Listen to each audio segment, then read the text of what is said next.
Hello guys, welcome to Siddhi Education Academy. Let's start GST and Custom Law Unit number second.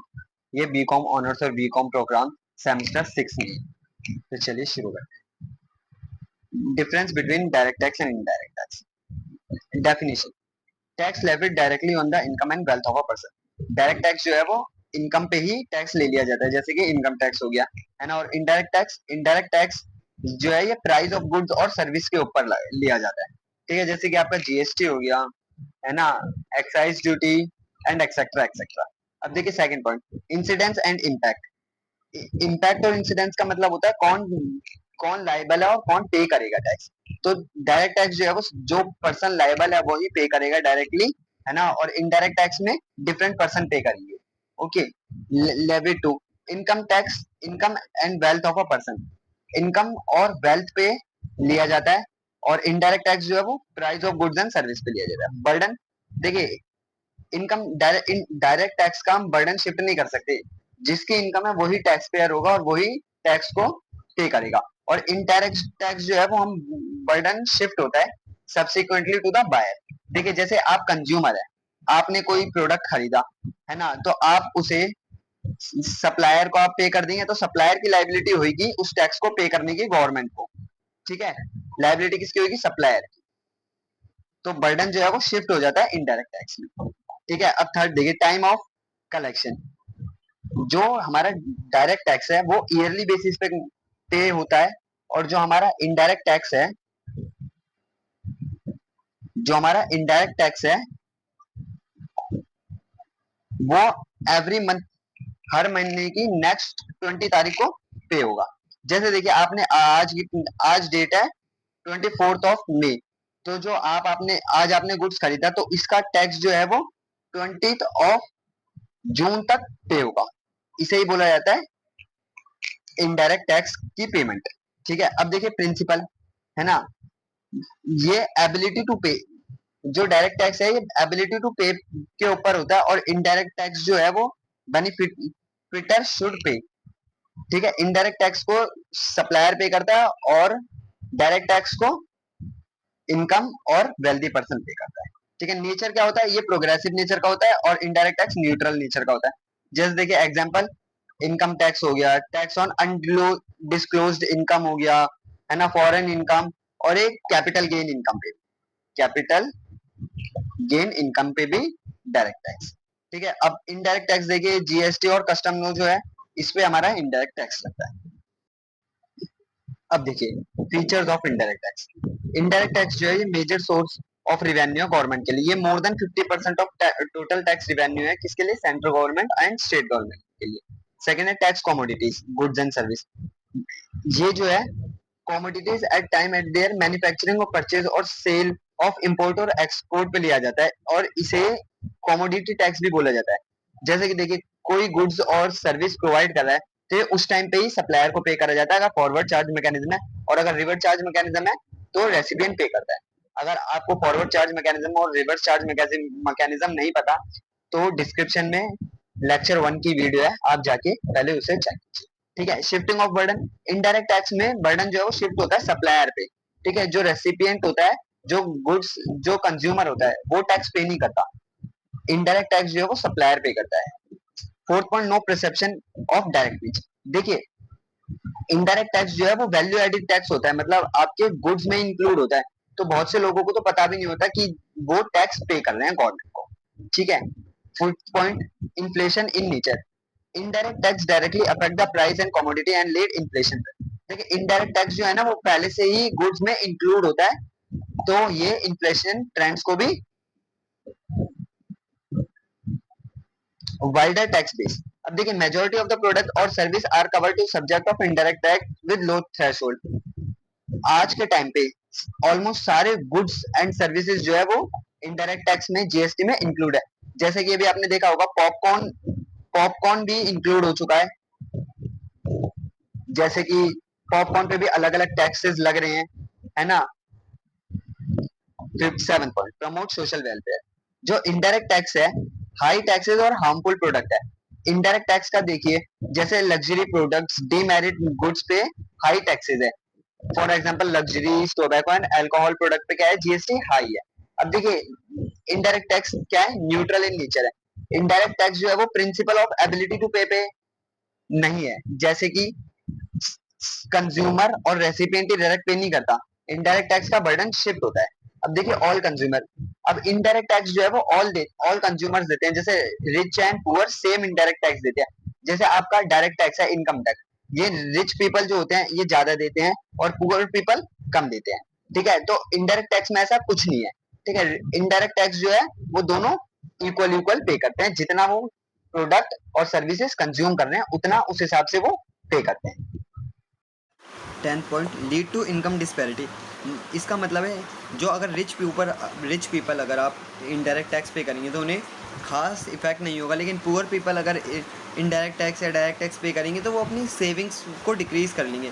जैसे अगर कोई जिसकी income 50 rupees है ना, सपोज़ करिए कि कोई पर्सन है उसकी इनकम 5000 है, अगर वो इनडायरेक्ट टैक्स में ही 1000 रुपीज़ पे कर देगा तो वो जो सेव करता वो उसमें डिक्रीज़ हो जाएगा, है ना। तो इनडायरेक्ट टैक्स क्या करता है, ये डिस्पैरिटी को इंक्रीज कर दिया है। ठीक है, अब reduced tax evasion, since indirect tax are already included in price of goods and service. जो इनडायरेक्ट टैक्स है वो price of goods and service में पहले से ही इंक्लूड होते हैं और यही इंक्रीज कर देते हैं गुड्स और सर्विसेज का प्राइस को, है ना, ये इंक्रीज कर देते हैं और ये इकोनॉमिक को भी लीड करते हैं।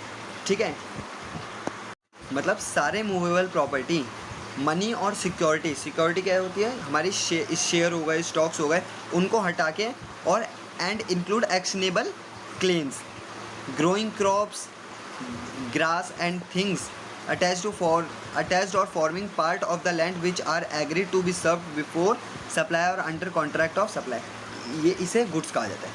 ठीक है, every kind of movable property other than क्या इस चीज़ को एक्सक्लूड करा है गुड्स के डेफिनेशन में से, मनी एंड सिक्योरिटीज़, है ना, और क्या इंक्लूड कर दिया, एक्शनेबल क्लेम्स को इंक्लूड कर दिया। जैसे कि आप कोई किसान है, किसान को भी जीएसटी में इंक्लूड कर दिया, ग्रोइंग क्रॉप्स, ग्रास थिंग्स और attach to the forming part of land, जैसे जो भी आप चीज़ हमारी अटैच्ड है लैंड से उन सबको एक्सक्लूड कर दिया।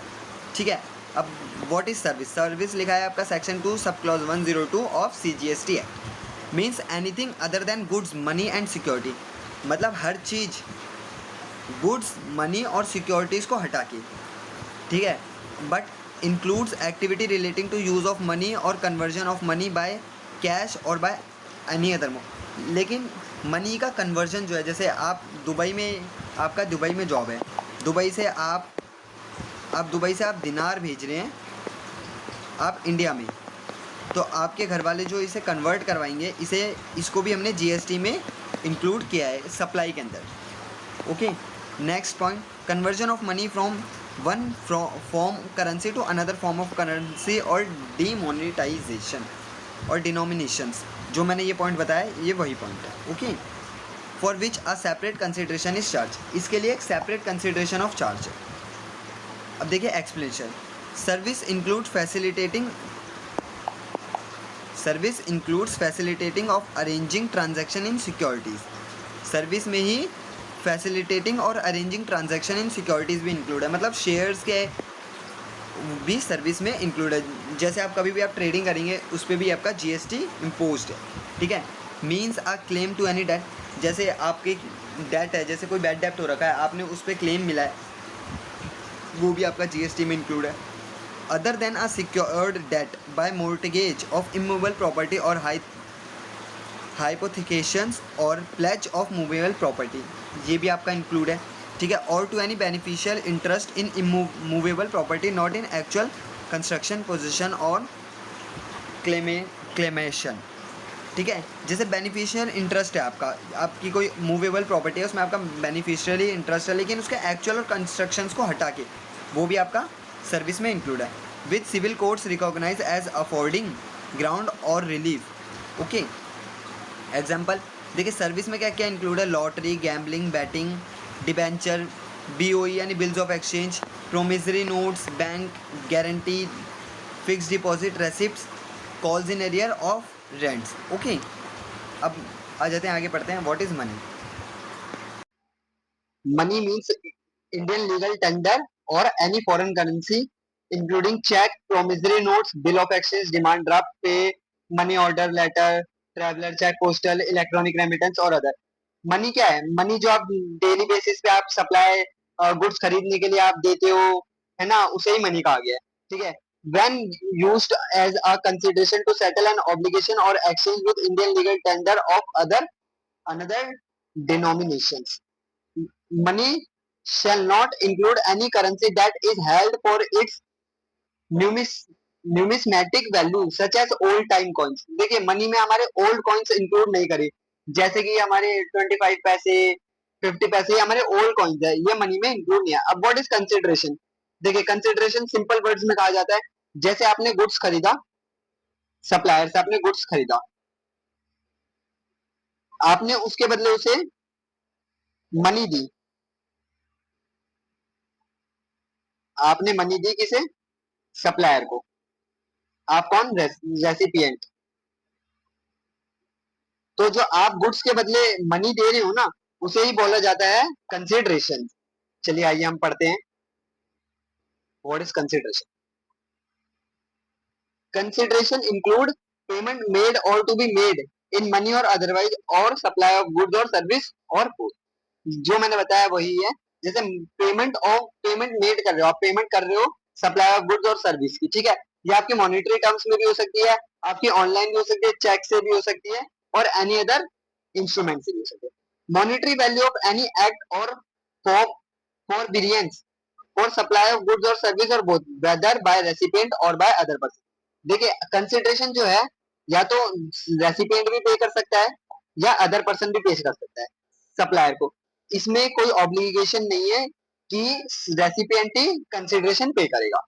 Okay. Next point. But shall not include any subsidy given by central और स्टेट गवर्नमेंट.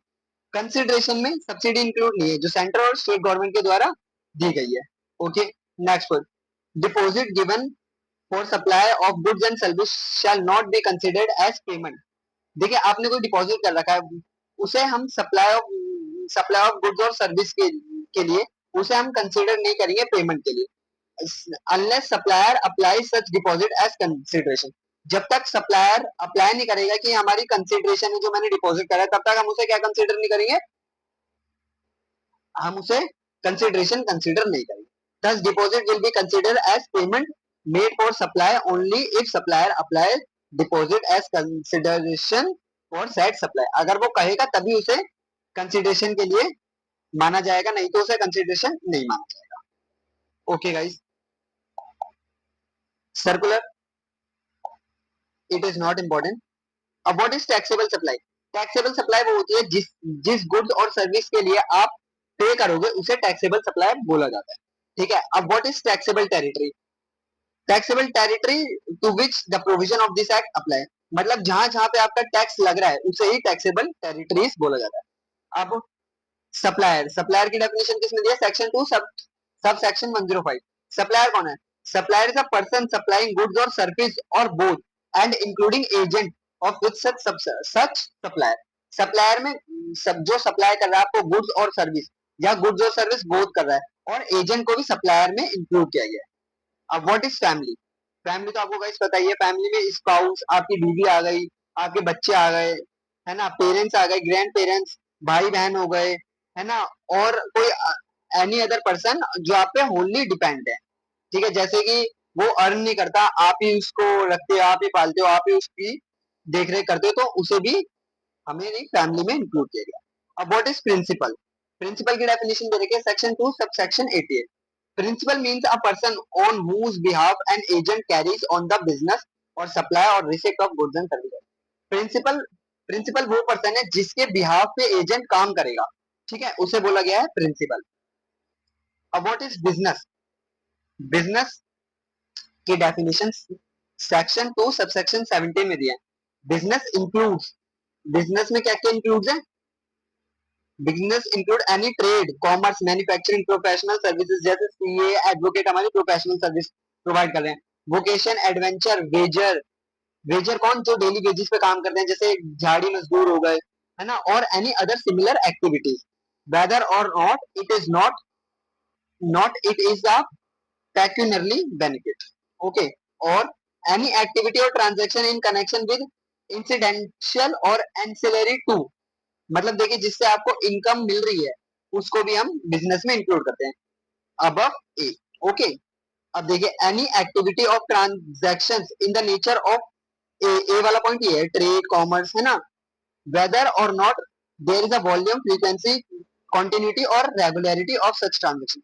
देखिए जैसे आपने बिजनेस करा, आपने कोई दुकान खोली, आपकी शॉप पे कोई एक कस्टमर आ रहा है मिल्क लेने, अब ये तो नहीं कि वो डेली आएगा, तो है ना, तो इस पॉइंट में यही बोला गया है कि रेगुलरिटी की बेसिस पे हम उसे बिजनेस नहीं बोलेंगे, इरेगुलरिटी के बेसिस पे भी हम उसे बिजनेस कंसिडर करेंगे.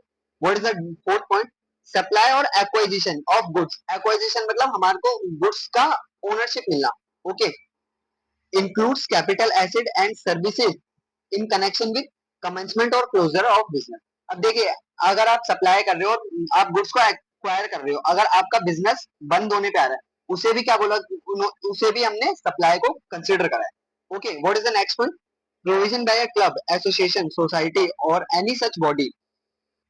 जैसे कि आप क्लब की जिम की सब्सक्रिप्शन ले रहे हो उसे भी क्या बोला गया है, उसे भी आपका बिजनेस बोला गया है. Admission of a person to any premises for a consideration.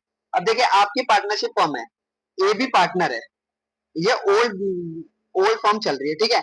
अब इसमें एडमिशन हुआ है एक नए पार्टनर का सी का, जो सी कंसिडरेशन देगा उसको भी हमने क्या बोला है, बिजनेस कंसिडर करा है.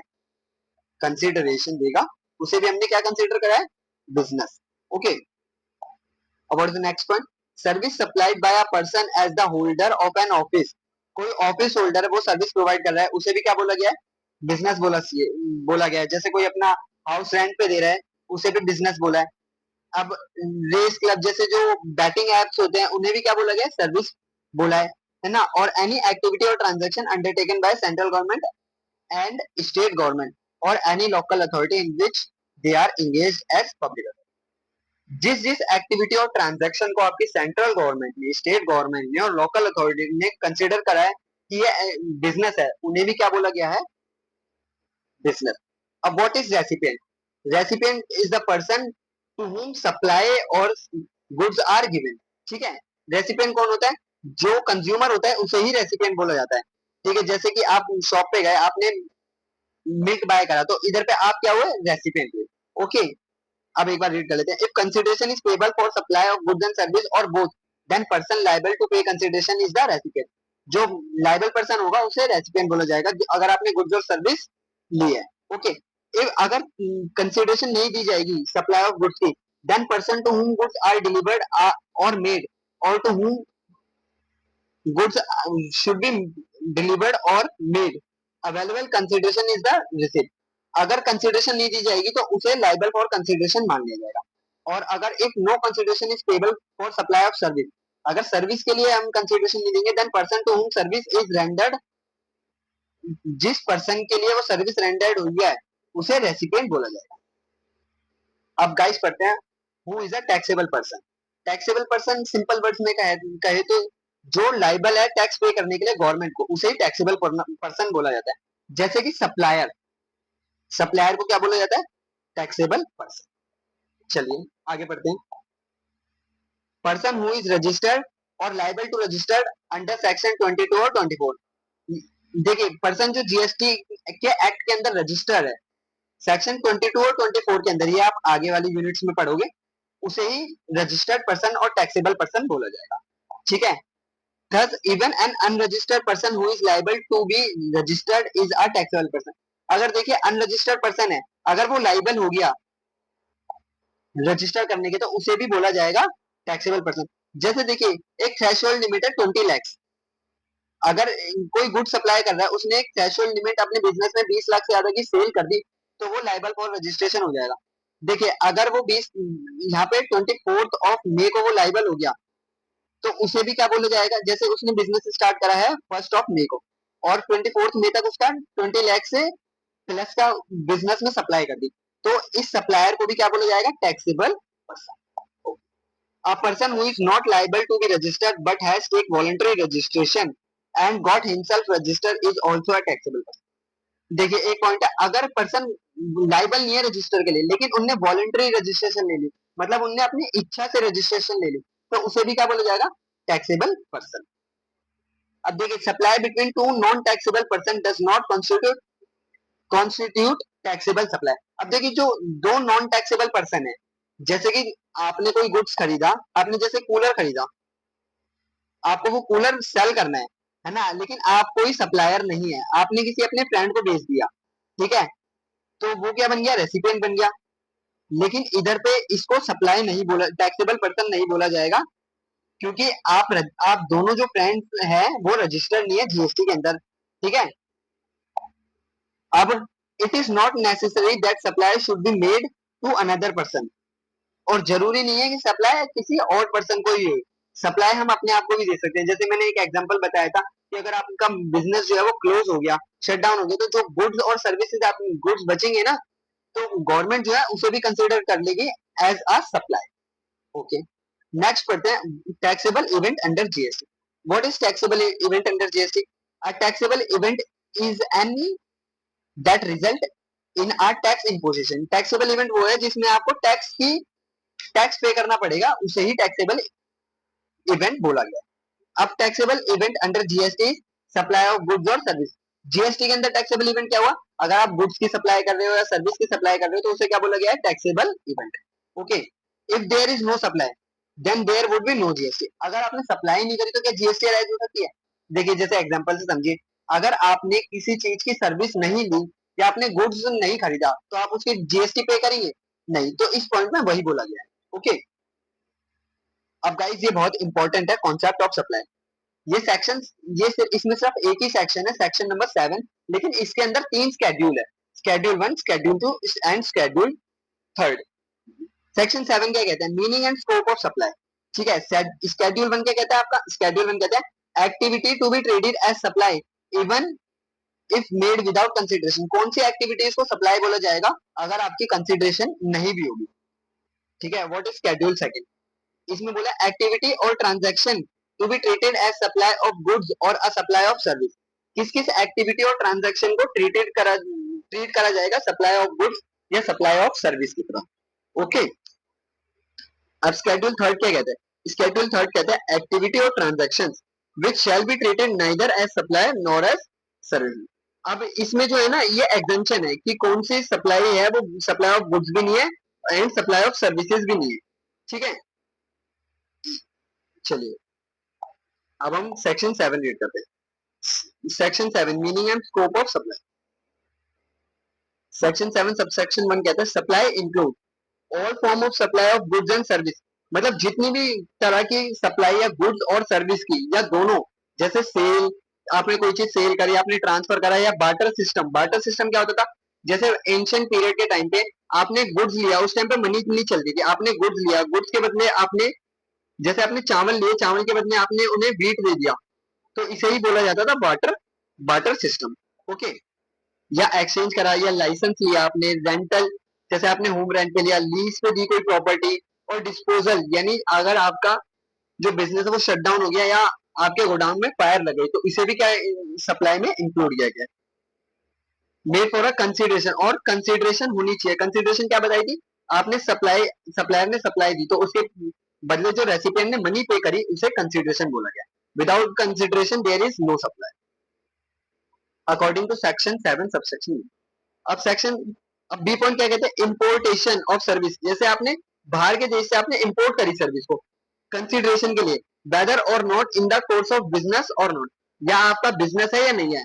देखो आपने कहीं बाहर से आपने सर्विस ली है ना, आपने कंसिडरेशन पे करी, लेकिन ये उसमें नहीं देखा जाएगा कि आपका बिजनेस है या नहीं है, ठीक है, उसे भी क्या कर लिया गया है, सप्लाई में कंसिडर कर लिया गया।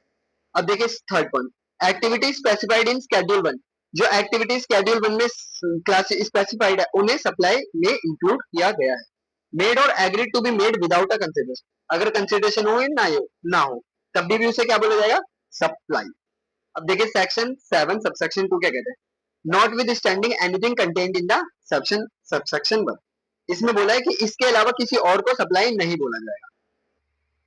देखिए जैसे कि स्केड्यूल 3 में बताया ना, जो जो सप्लाई से एक्सक्लूड है गुड्स और सर्विसेज, इसमें वो उसी के बारे में बोला है।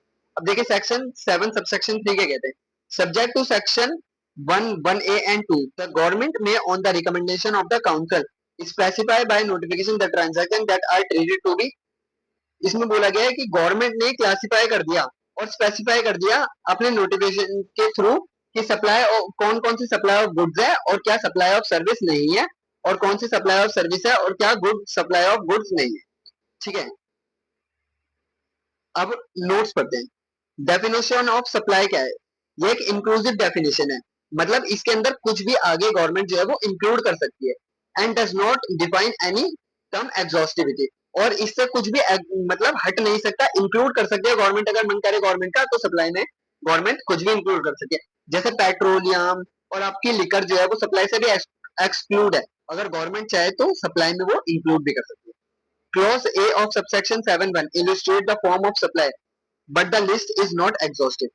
जो 7A है यानी शेड्यूल 1, ये जो है ये लिस्ट जो है एग्जॉस्टिव नहीं है, मतलब ये भी इंक्लूसिव है कि गवर्नमेंट चाहे तो इसमें भी बहुत चीजें इंक्लूड कर सकती है। ठीक है, meaning and scope of supply can be understood in the term of following parameters.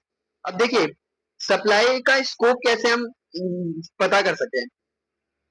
देखिए supply should B of goods and service, supply जो है वो गुड्स और सर्विस की होनी चाहिए। Supply should be made for a consideration, supply के लिए कंसिडरेशन होनी चाहिए। ठीक है, गुड्स गुड्स और सर्विस होनी चाहिए, कंसिडरेशन होनी चाहिए। Supply should be made in the course of business, देखिए अगर आपका बिजनेस है तभी उसे सप्लाई को कंसिडर करा जाएगा। ठीक है, और supply should be made by taxable person, supply जो है वो टैक्सेबल पर्सन के थ्रू ही होनी चाहिए। ठीक है, और supply should be a taxable supply, supply जो है वो टैक्सेबल सप्लाई होनी चाहिए। अब what is exempt supply? Exempt supply होती है जैसे अल्कोहल और आपकी लिकर जो है, अल्कोहल लिकर सेम है, और जैसे पेट्रोलियम जो है ये सप्लाई से एक्सक्लूड है। टैक्सेबल सप्लाई क्या क्या है? जो गुड्स और सर्विस की डेफिनेशन में इंक्लूड है उसे हमें टैक्सेबल सप्लाईज बोला गया, ये भी होना चाहिए। और supply should be made with in taxable territory, और सप्लाई जो है वो टैक्सेबल टेरिटरी के अंदर इंक्लूड होनी चाहिए, तब उसे सप्लाई बोला जाएगा। देखिए पांचों पॉइंट, ये 6 पॉइंट जब होंगे एक साथ तभी उसे सप्लाई कंसिडर करा जाएगा। ओके, एग्जांपल देखिए, cash deposit in a bank, money is nether goods और सर्विस, मनी ना तो गुड्स है ना सर्विस है। ओके, अब transfer of derivatives, derivative R securities, securities neither goods और सर्विस, ना ये भी गुड्स है ना सर्विस है, लेकिन इन्हें भी क्या बोला गया है? सप्लाई में इंक्लूड किया गया। Okay, taking a loan from a bank, अगर आप लोन लेते हो बैंक से, ना तो गुड्स की डेफिनेशन में ना सर्विस की डेफिनेशन में, लेकिन गवर्नमेंट ने नोटिफाई के थ्रू इसे बोल रखा है कि ये भी सप्लाई ऑफ गुड्स और सर्विस में इंक्लूड है। रेंटिंग ऑफ वेकेंट लैंड और renting of agriculture land, vacant land होता है मतलब आपने अपनी जमीन पे जो आपकी बहुत टाइम से खाली पड़ी है आपने उसे रेंट पे दे दिया, उसे वेकेंट लैंड बोलते हैं। इसे क्या बोला गया? Supply of service. और रेंटिंग ऑन एग्रीकल्चर लैंड ये एग्जेम्प्ट है जीएसटी से। ओके, अब देखिए डेफिनेशन ऑफ सप्लाई। सप्लाई क्या है? सप्लाई एक inclusive definition, supply includes all form of supply of goods and service such as sale, transfer of property, barter system, exchange, licence, rental without transfer, disposal, है ना, made और agree to be made for a consideration in the course of business. Supply क्या है? Supply sale है, transfer है, barter system, exchange भी है, licence, rental, lease services भी है ना, और डिस्पोजल सर्विस भी है। किसके लिए? अगर उसमें कंसिडरेशन होगा, प्लस कंसिडरेशन होना चाहिए और इन द कोर्स ऑफ बिजनेस होना चाहिए, मतलब अगर आपका बिजनेस है तभी उसे सप्लाई कंसिडर करा जाएगा। अब देखिए what is the meaning in the course of furtherance of business, मैंने आपको बता दिया जो बिजनेस, अगर आपका बिजनेस है तो उसे बोला जाएगा course, in the course of furtherance of business. Okay, ये एग्जांपल दे रखे हैं, ये आप रीड कर लीजिएगा। Sale of second hand car which are purchase for personal use, है ना, by an individual is a supply under GST because the supply is not made in the course of furtherance of business. जैसे आपने cell करी second hand car, है ना, जो आपने अपने पर्सनल यूज के लिए ले रखी थी और आप एक इंडिविजुअल हो, है ना, ये सप्लाई नहीं है, क्योंकि इसमें क्या है, क्योंकि आपका क्योंकि बिजनेस नहीं है तो ये सप्लाई कंसिडर नहीं किया जाएगा। ऐसी दो दो एग्जांपल और है, ये आप देख। अब import of service for consideration, ठीक है, imports importation of service for a consideration whether or not in the course of business shall be treated as supply. जैसे देखिए आपने कोई सर्विस इंपोर्ट करी है बाहर के देश से, आपने यूके से सर्विस इंपोर्ट करी है, आपने जैसे कि सॉफ्टवेयर डेवलपमेंट की आपने सर्विस ली है, ठीक है, आपने यूके से ली है, अगर आपका बिजनेस है या नहीं है, तभी भी इसको सप्लाई कंसिडर कर लिया गया है।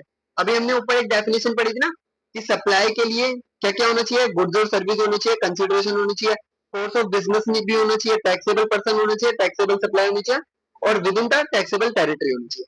लेकिन कुछ पॉइंट्स ऐसे हैं जिसमें अगर आप जो बिजनेस नहीं है आपका, तभी भी उसे सप्लाई कंसिडर कर लिया जाएगा। वो क्या है, importation of service. Okay, next point क्या है, this is the only exception to the condition of supply made in the course of business. सिर्फ यही एक एक्सेप्शन है इस सप्लाई की डेफिनेशन। ओके, नेक्स्ट पॉइंट, ये एग्जांपल्स है, ये आप रीड कर लेना। अब आ जाते हैं हम schedule 1, supply without consideration. Okay, schedule 1 का पैरा 1 क्या कहते हैं, permanent transfer disposal of business asset on which ITC is avail. जैसे अगर आपने किसी गुड्स पे आपने आईटीसी ले ली, आईटीसी आप आगे की यूनिट में पढ़ोगे, ठीक है। अगर आपने किसी गुड्स पे आईटीसी ले ली है ना, और आपने उसे परमानेंट ट्रांसफर कर दिया, जैसे आपने अपने सन को कर दिया, या वो फायर की वजह से डिस्पोज हो गया, इसे भी किस में कंसिडर करा है, ये सप्लाई में कंसिडर करा है। हाउएवर उसी की ये क्लासिफिकेशन दे रखी है। देखिए, business asset on which ITC is blocked not available under GST, इसे भी क्या बोला गया, डीम्ड सप्लाई बोला गया है, ठीक है। Business asset through eligible for ITC but ITC has not been avail. आपका जो एसेट है वो आईटीसी के लिए अवेलेबल तो है, लेकिन आपने आईटीसी नहीं लिया है ना, वो भी आपका किसमें है, सप्लाई की डेफिनेशन में इंक्लूड है। ये एग्जांपल्स है, ये एग्जांपल रीड कर लेना आप। अब para 2। Okay, supply between related और डिस्टिंक्ट पर्सन। रिलेटेड पर्सन कौन होते हैं, जैसे फैमिली होती है आपकी, फैमिली जो है एक रिलेटेड पर्सन की डेफिनेशन में आती है, ठीक है। फैमिली की डेफिनेशन ऊपर है, एक बार रिवाइज कर लेना। ओके, और डिस्टिंक्ट पर्सन कौन होते हैं, जैसे अलग अलग पर्सन, आप किसी को जानते नहीं, उन्हें डिस्टिंक्ट पर्सन बोलते हैं अगर इन the course of business. Okay, supply of goods और सर्विस बिटवीन रिलेटेड पर्सन और between distinct person as specified in section 25 will qualify as supply if it is made in the course of business। अगर आप supply of goods या service करोगे, या तो आप related person को करो या डिस्टिंक्ट पर्सन को करो, जो स्पेसिफाइड है सेक्शन 25 में। सेक्शन 25 भी आप आगे की यूनिट्स में पढ़ोगे, उसे क्या बोला गया, अगर और आपका कोर्स ऑफ बिजनेस है, उसे क्या बोला गया, उसे डीम्ड सप्लाई बोला गया। अब देखिए, रिलेटेड पर्सन कौन कौन होते हैं, person are deemed to be related person in the following cases. अगर देखिए, person such person are official director of one another business. जैसे देखिए, आप आपका एक बिजनेस है एबीसी लिमिटेड, है ना, एलटीडी एबीसी लिमिटेड, आपका आप डायरेक्टर हो किसमें, बीसीडी लिमिटेड में।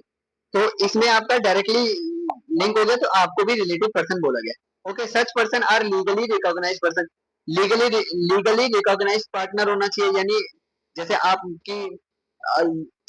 आपकी मैरिज हो रखी है, आपकी वाइफ या आपके हस्बैंड है, उन्हें भी रिलेटेड पार्टी बोला गया। एम्प्लॉयर और एम्प्लॉय को भी रिलेटेड पार्टी बोला गया। और थर्ड पर्सन जिसका डायरेक्टली और इनडायरेक्टली कंट्रोल है आपकी वोटिंग राइट्स पे, जैसे आपके शेयर खरीदा कि आपके एबीसी लिमिटेड के सी पर्सन ने 26% शेयर खरीद रखे, तो इसे भी क्या बोला जाएगा, रिलेटेड पर्सन बोला जाएगा।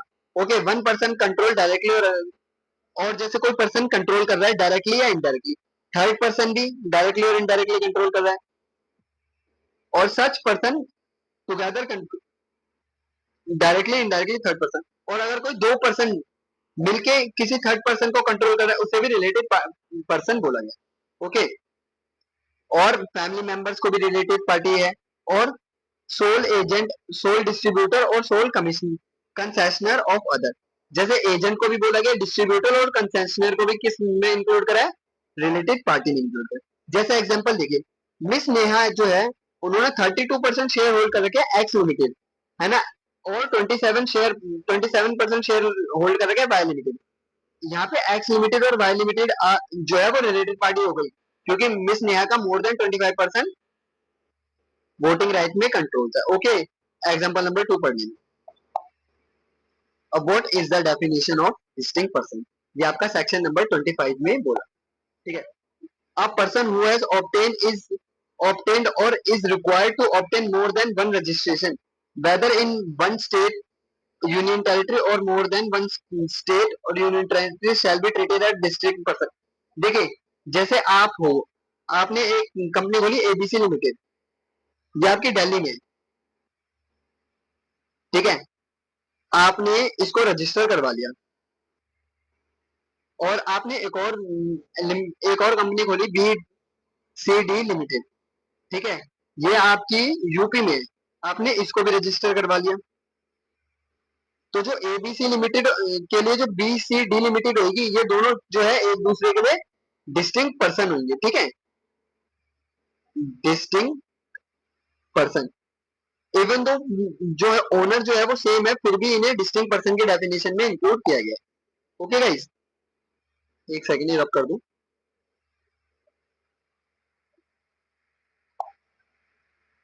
Further where a person who has obtained or is required to obtain registration in state UT in respect of establishment has been establishment in other state, same point है।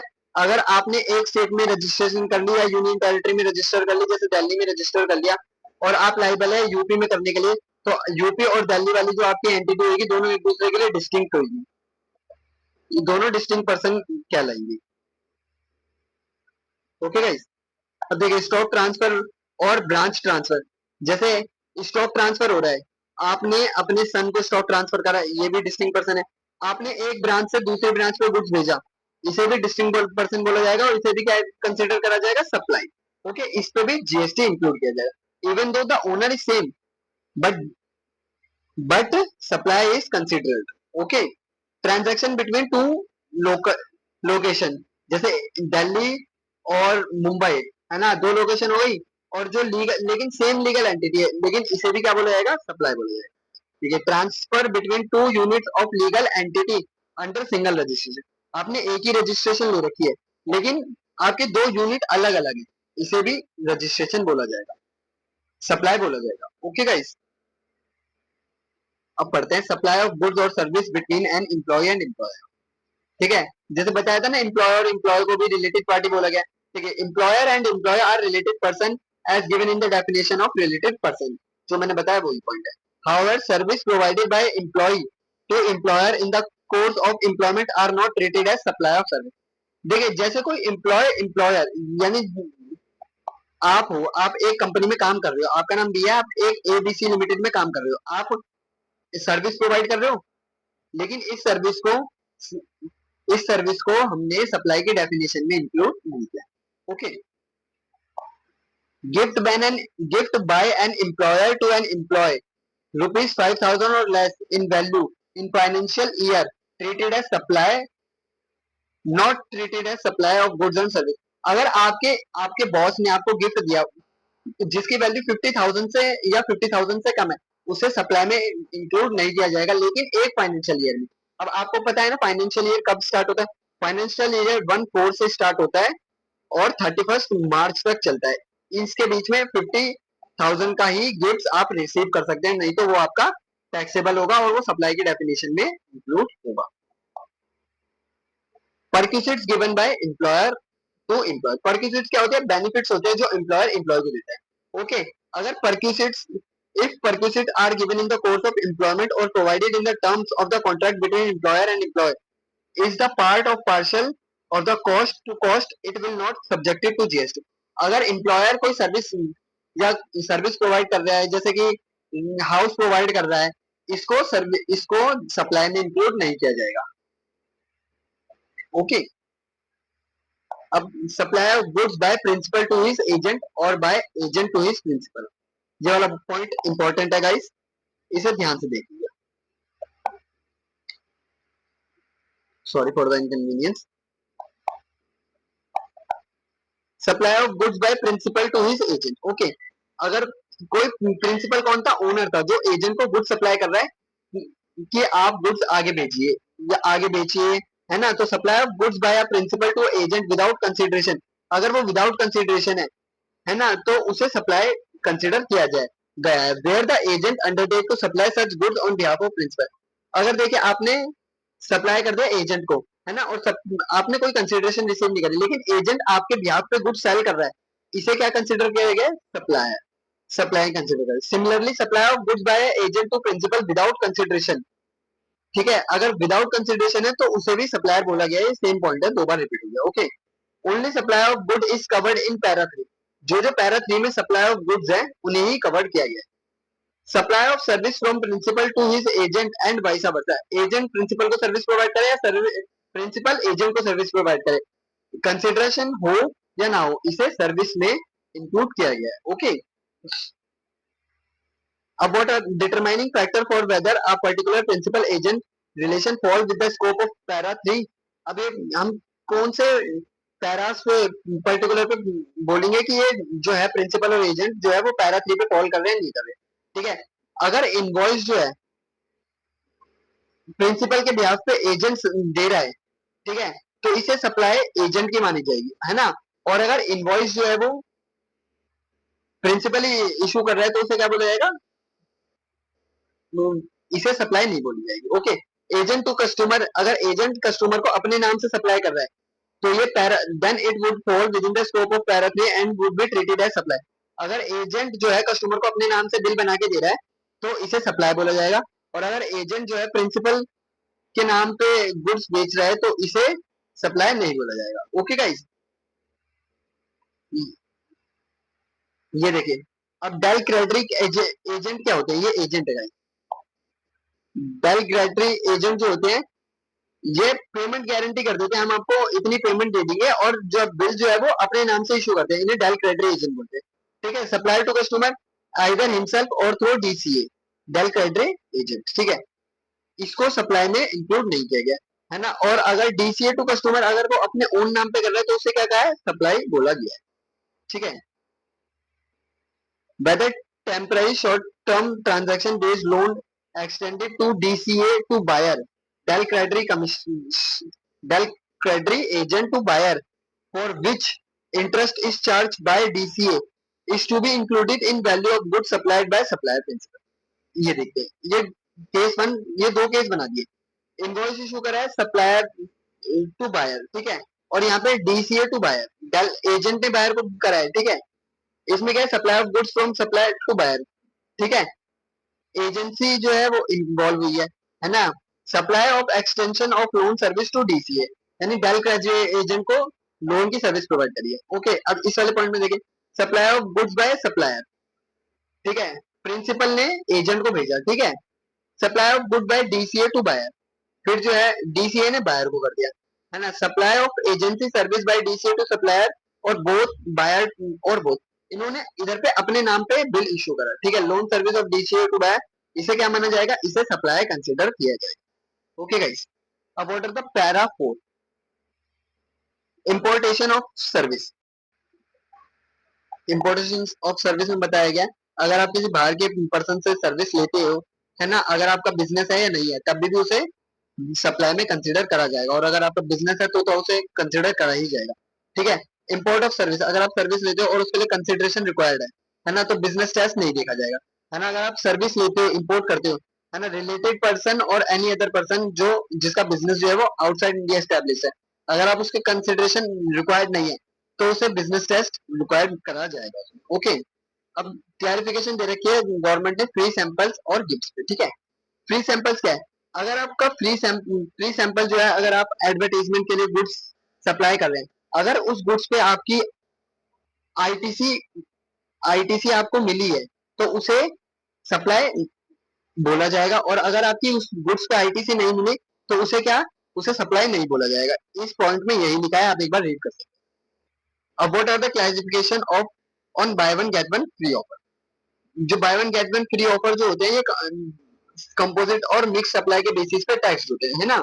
जैसे आप एक चीज के बदले एक चीज लेते हो तो इसे बाय वन गेट वन बोलते हैं, है ना। और एक जो सेकंड प्रोडक्ट है आपको वो तो फ्री ऑफ कॉस्ट मिल रहा है ना, इसे बोला जाता है बाय वन गेट वन।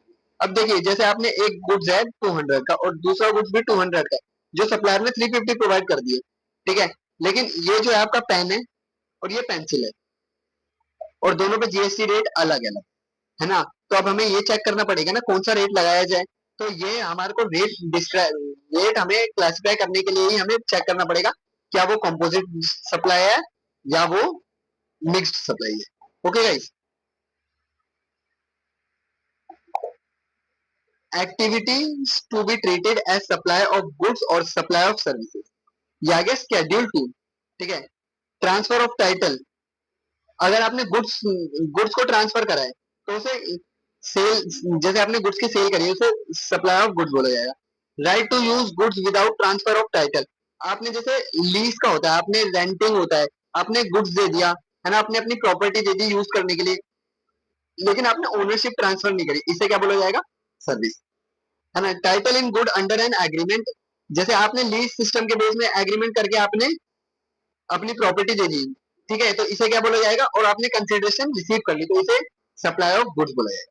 ठीक है, land and building, lease, tenancy, easement, lease to occupy land, इसे क्या बोला गया? सर्विस बोला गया। ठीक है, lease letting out of building include commercial, industrial, residential complex और बिजनेस, इसे क्या बोला गया? सर्विस। ठीक है, ट्रीटमेंट प्रोसेस, ट्रीटमेंट और process apply to another person good, जैसे कोई लोग है वो जॉब कर रहा है, उसे क्या बोला गया? सर्विस बोला गया। ठीक है, transfer of business asset, permanent transfer of business asset without और विदा कंसिडरेशन, जैसे आप किसी कंपनी में जाते हो और आपको उसमें लैपटॉप मिला, वो परमानेंटली मिला है, आपने उसके लिए पे करा, आपने उसके लिए कंसिडरेशन दी या नहीं दी? कंसिडरेशन दी या नहीं दी? Not give. ठीक है, तब भी उसे क्या बोला जाएगा? सप्लाई ऑफ गुड बोला जाएगा। ओके, टेम्पररी और transfer, temporary transfer of business, अगर आपने टेम्पररी, अगर आपने लैपटॉप जो है वो आपने यूज करने के लिए दे रखा है, तो इसे क्या बोला जाएगा? सप्लाई ऑफ सर्विस, है ना। Business asset transferred by a person who cease to be taxable person shall be deemed to supply by him in the course of furtherance of business immediately before he ceases to taxable person।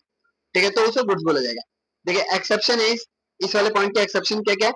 Business is transferred as going concern, जो business है वो चल रहा है लेकिन फिर भी transferred हुआ है, तो इसके लिए ये गुड्स में कंसिडर नहीं किया जाएगा। Business carried on a personal representative, business जो है वो डिकेज पर्सन, यानी जो पर्सन ओनर जो है वो मर गया, अगर उसका रिलेटेड पार्टी का कोई लोग बिजनेस को कैरी कर रहा है, तो उसे भी क्या बोला जाएगा? गुड्स की डेफिनेशन में नहीं माना जाएगा। ओके गाइस, फिफ्थ है renting, renting of immovable property, जैसे कमर्शियल कॉम्प्लेक्स हो गए, आपने रिलीजियस प्लेस यानी मंदिर, मस्जिद, चर्च, गुरुद्वारा, renting of property to an educational institution, आपने स्कूल के लिए प्रॉपर्टी दे दी, है ना। Permitting use of immovable property for placing vending dispensing machine, जैसे आपने कोई मशीन लगवा दी वहां पे आपने अपने लैंड पे, इसे क्या बोला गया? Service. Construction of complex building civil structure except, देखो construction of complex building civil structure को सर्विस बोला गया, इसकी भी एक्सेप्शन है। Entire consideration has been received after issuance of completion certificate, अगर कंप्लीशन सर्टिफिकेट मिल गया और फर्स्ट ऑक्यूपेशन के बाद मिल गया, तो इसे सर्विस इंक्लूड नहीं किया जाएगा। ठीक है, टेम्पररी ट्रांसफर और permitting use of enjoyment of any intellectual property और आईपीआर, इसे भी सर्विस में इंक्लूड किया जाएगा। डेवलपमेंट, डिजाइनिंग, प्रोग्रामिंग, है ना, आईटी रिलेटेड सर्विस आप लेते हो तो इसे सर्विस बोला गया है। Okay guys, agreeing to obligation, जैसे आप किसी ऑब्लिगेशन में एग्री हो गए कि हाँ मैं इस तारीख को ये काम कर दूंगा, तो इसे भी सर्विस के डेफिनेशन में इंक्लूड किया है। जैसे देखिए non competent agreement, where one party agree for consideration, जैसे एक पार्टी ने एग्री कर दिया, हाँ मैं आपको इस इस सेब इस ऑरेंज की पैसे में 20 तारीख को 20 ऑफ जून को दे दूंगा। ठीक है, इसे क्या बोला गया? Non competent agreement. Not not to compete with specified product, लेकिन प्रोडक्ट जो है वो स्पेसिफाइड नहीं है। ठीक है, और लेट डिलीवरी चार्ज, अगर कोई गुड जो है वो लेट डिलीवर हुआ है ना, तो इसे भी क्या बोला गया है? सर्विस बोला है, जो चार्ज लग जाएगा। ठीक है, नोटिस पे, जैसे आपको आप बैंक में आपके बैलेंस जो है वो माइनस में है, ठीक है, और आपका एक चेक लगा, ठीक है, तो आपका चेक बाउंस हो गया, तो आपका नोटिस आया, तो ये जो नोटिस का चार्ज है ना, उसे भी क्या बोला जाएगा? सर्विस, सप्लाई ऑफ सर्विस बोला जाएगा। अब देखिए transfer of right to use of any goods for any person, अगर आप गुड, आपका कोई चीज है, आपकी बाइक है, आपने बाइक किसी और के नाम कर दी, तो आपने ट्रांसफर ऑफ गुड्स किया, है ना, तो उसे क्या बोला गया? सर्विस, विदाउट एनी कंसिडरेशन की बात चल रही है। ठीक है, अब देखिए फॉलोइंग कंपोजिट सप्लाई, ये कंपोजिट सप्लाई होते हैं, work contract supply, restaurant and catering supply, इसे क्या बोला जाता है, सर्विस बोला जाता है सप्लाई। ओके, अब देखिए supply of goods bye unincorporated association, मतलब जो है कंपनी है, एसोसिएशन ऑफ पर्सन है, या बीओआई या बॉडी ऑफ इंडिविजुअल है, या मेंबर फॉर कैश है, उन्होंने अपने बिजनेस को रजिस्टर नहीं करा, ठीक है, उसे भी क्या बोला गया, सप्लाई ऑफ गुड्स बोला चाहिए, बोला गया है ना। एग्जाम्पल, आरडब्ल्यू सोसाइटी है ना, वो सप्लाई कर रही है एसी अपने हर मेंबर्स को कंसेशनल रेट यानी कम रेट्स पे प्रोवाइड कर रही है, जैसे एसी 20,000 का है तो वो प्रोवाइड कर रही है 10,000 पे, तो इसे क्या बोला गया, सप्लाई ऑफ गुड्स। ओके, अब स्केड्यूल थर्ड आ गया हमारा, what is the negative list.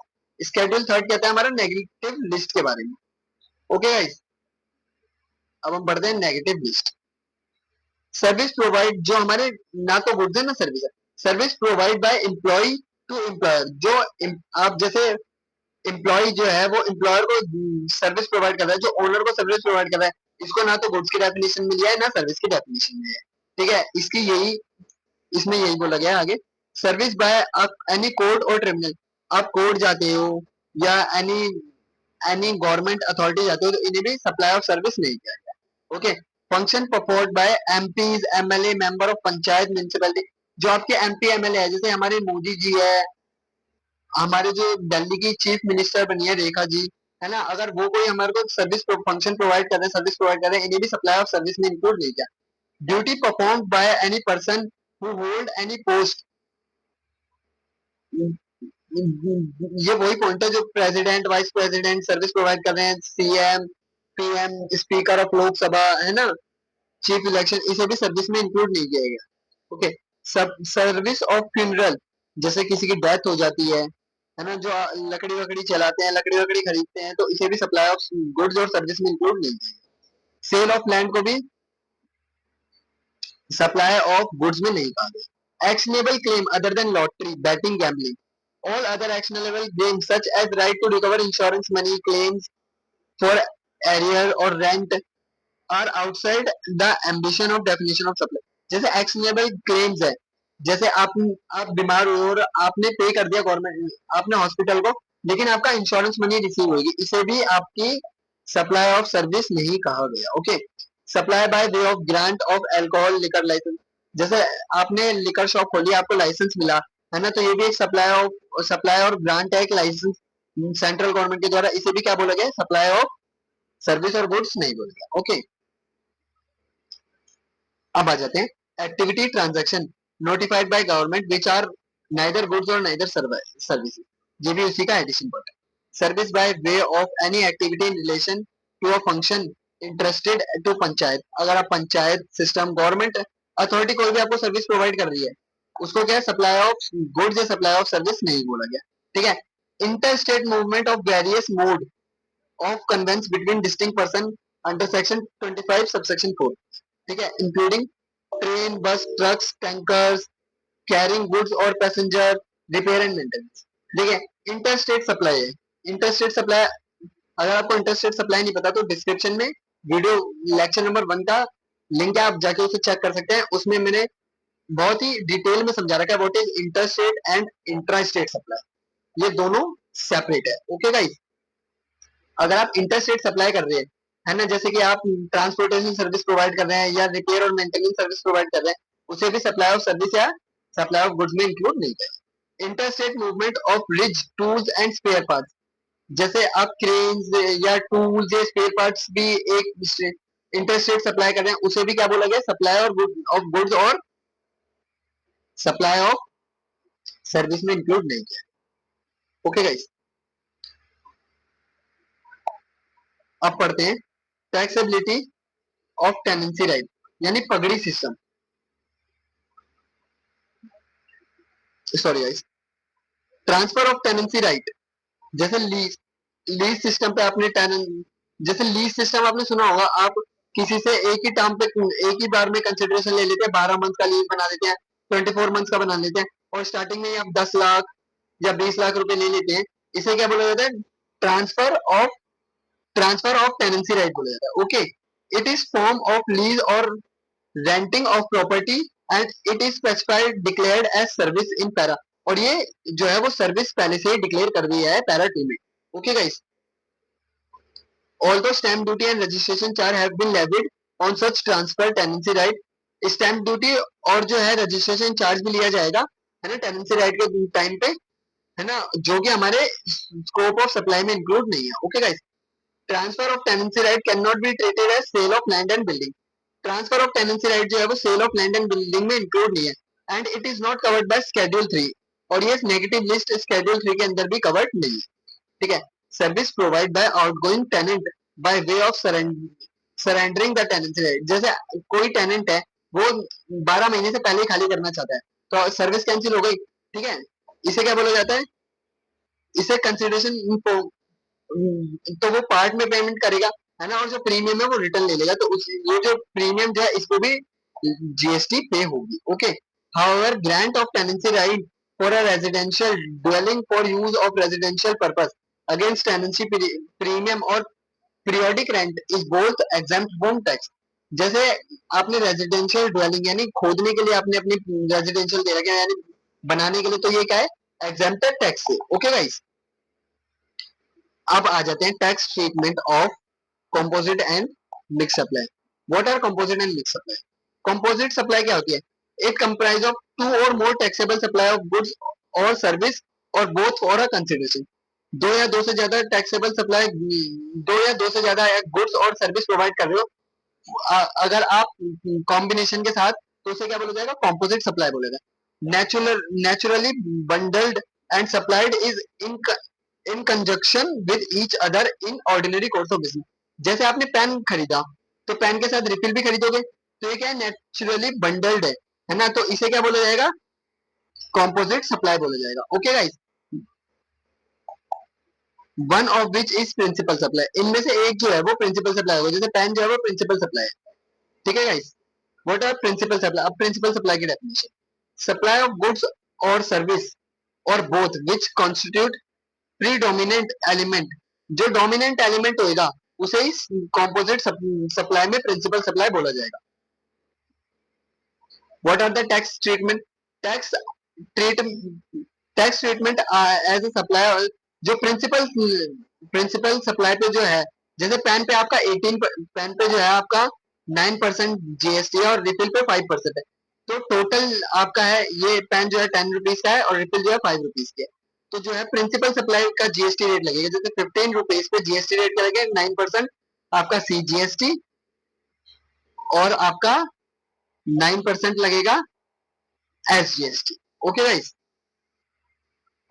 GST rate principal supply पे लगेगा। ठीक है, ये एग्जांपल पढ़ लेना, 3 एग्जांपल है, सॉरी गाइस, ये एग्जांपल पढ़ लेना 3-4। अब what are the mix supply? Mix supply क्या होती है? मिक्स सप्लाई होती है टू और more individual supply of goods और सर्विस और any combination made in conjunction with each other by taxable person. अगर टैक्सेबल पर्सन, देखिए आपने दो तीन गुड्स ले लिए, जैसे आपने पेन ले लिया, जैसे आपने पेन ले लिया और ग्लिटर पेन ले लिया, ग्लिटर पेन ले लिया, ठीक है, तो ये दो और दो से ज्यादा सर्विसेज है, आपने अपनी मर्जी से लिए, ठीक है, और सिंगल प्राइस है, दोनों का अलग अलग प्राइस है, तो इसे क्या बोला जाता है, और ये दोनों के साथ एक दूसरे के साथ इंटरलिंक नहीं है, मतलब एसेंशियल नहीं है, तो इसे बोला जाएगा मिक्स्ड सप्लाई। ठीक है, टैक्स ट्रीटमेंट क्या होगा, treated as supply of that particular supply which attracts highest rate. तो जिसका हाईएस्ट रेट होगा वो टैक्स ट्रीटमेंट होगा इसमें। ठीक है, रेट ऑफ जीएसटी क्या होगा, हाईएस्ट रेट जिसका भी होगा उसका टैक्स ले लिया जाएगा। ये एग्जांपल है, ये आप पढ़ लीजिएगा। अब देखिए, guiding principal for determining weather a supply is composite supply और मिक्स सप्लाई। ठीक है, कंपोजिट सप्लाई क्या होती है, नेचुरली बंडेड होती है, सप्लाई टुगेदर, एक अकेली सप्लाई नहीं करी जाती, एक साथ टुगेदरली सप्लाइड होगी। One is predominant supply for recipient. एक जो है वो, अगर आपने पेन ले लिया तो आपको रिफिल भी इंपॉर्टेंट है, ये प्रीडोमिनेंट सप्लाई है। Okay, refill, each supply is not price separately, दोनों का जो है वो प्राइस सेपरेटली नहीं है। ठीक है, पेन लेते हैं आप, कभी आपने ऐसा सुना है पेन जो है वो, पेन है आपका 10 रुपीज का और रिफिल अलग से देनी है 2 रुपीज की, ये पेन की कॉस्ट में इंक्लूड होती है रिफिल भी। Okay guys, what is mix supply? Mix supply जो है वो नेचुरली बंडेड नहीं होती। ठीक है, जरूरी नहीं है पेन के साथ आप ग्लिटर पेन भी लेंगे या व्हाइटनर भी लेंगे, आप अलग अलग भी ले सकते हैं, दोनों का सेपरेट प्राइस होता है। अब सर्विसिंग ऑफ कार्स, ठीक है, सर्विस अगर आप कार की सर्विस प्रोवाइड कर रहे हैं, ठीक है, servicing of car involve supply of both goods, ठीक है, सर्विस क्या है, स्पेयर पार्ट भी प्रोवाइड कर रहे हैं और सर्विस भी प्रोवाइड कर रहे हैं labour.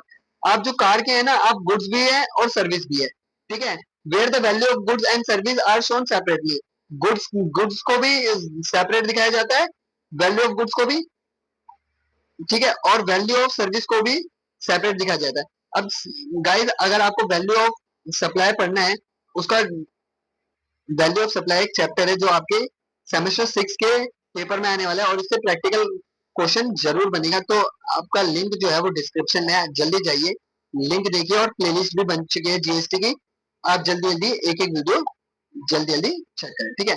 Therefore goods and service would be liable to tax at the rate applicable rate, जो गुड्स और सर्विस का है दोनों का रेट अलग अलग होगा। ओके गाइस, अगर आपको मेरी ये वीडियो पसंद है तो प्लीज मेरी इस वीडियो को लाइक करें, कमेंट करें, और अगर आपको नोट्स लेने हैं तो डिस्क्रिप्शन में दिए गए नंबर पे प्लीज डीएम करें, और मेरे चैनल को सब्सक्राइब करना ना भूलें। थैंक यू गाइस, मिलते हैं नेक्स्ट वीडियो।